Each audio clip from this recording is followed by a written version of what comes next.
Sir ನಮಸ್ಕಾರ sir. R O machine ಇದೆಯಲ್ಲ, ಅದನ್ನು ಸುಪ್ರೀಂ ಕೋರ್ಟ್ ಅಲ್ಲ ವಿಶ್ವ ಆರೋಗ್ಯ ಸಂಸ್ಥೆ ಬ್ಯಾನ್ ಮಾಡಿ 20 ವರ್ಷ ಆಗಿದೆ. ಯಾಕೆಂದರೆ ಅದರಲ್ಲಿ ನೀರಿನ ಖನಿಜಾಂಶಗಳು ಬರಲ್ಲ, ಕುಡಿಯೋಕ್ಕೆ ಯೋಗ್ಯ ಇಲ್ಲ ಅಂತೇಳಿ. ಆಮೇಲೆ ಬಾಟಲಿ ನೀರು ಬೇಡ ಅಂತ ಯಾರೋ 2007 ಪತ್ರಿಕೆಯಲ್ಲೇ ಬರೆದಿದ್ರು ಏನೇನು ಕಾಯಿಲೆಗಳು ಬರುತ್ತೆ ಅಂತೇಳಿ. ಹಾಗಾಗಿ ಅದ್ರ ಪರ್ಯಾಯವಾಗಿ ನಾವು ಟ್ರೆಡಿಷನಲ್ ವಾಟರ್ ಫಿಲ್ಟರ್ ಅಂತ ಮಾಡಿದ್ದೀವಿ.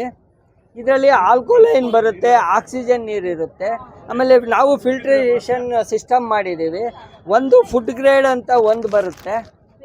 ಆಮೇಲೆ ಇದು ಡಸ್ಟ್ ಹಿಡ್ಕೊಳ್ಳುತ್ತೆ. ಇದು ಒಂದು ಡಸ್ಟ್ ಹಿಡಿದು ಇದು ಆಕ್ಟಿವೇಟೆಡ್ ಚಾರ್ಕೋಲು, ಇದು ಕ್ವಾರ್ಸ್ ಕಲ್ಲು ಅಂತ ಇರುತ್ತೆ. ಇದರಲ್ಲಿ ತಾಮ್ರ ಇದೆ, ಸಿಲಿಕಾ ಇದೆ, ಕ್ಯಾಲ್ಸಿಯಂ ಇದೆ. ಈ ತಾಮ್ರದಂಶ ಥೈರಾಯ್ಡ್ ಕಂಟ್ರೋಲ್ ಮಾಡೋಕ್ಕೆ ಬೇಕು. ಕ್ಯಾಲ್ಸಿಯಂ ಇದೆಯಲ್ಲ, ಅದು ಮೂಳೆ ಗಟ್ಟಿ ಮಾಡೋಕ್ಕೆ, ಹಲ್ಲು ಗಟ್ಟಿ ಆಗೋದಕ್ಕೆ ಬೇಕು. ಹಂಗಾಗಿ ಈ ನೀರೆಲ್ಲದೂ ಕೂಡ ಇದರಲ್ಲಿ ಪಾಸಾಗಿ ಬಂದು ಸ್ಟೋರ್ ಆಗುತ್ತೆ. ಇದು ಫಿಲ್ಟ್ರ್ ಆಗೋಕ್ಕೆ 2 ಸಿಸ್ಟಮ್ಗಳು ಬೇಕು. ಇದರಲ್ಲಿ ಆಲ್ಕೋಲೈನು ಆಕ್ಸಿಜನ್ 2 ಬರುತ್ತೆ.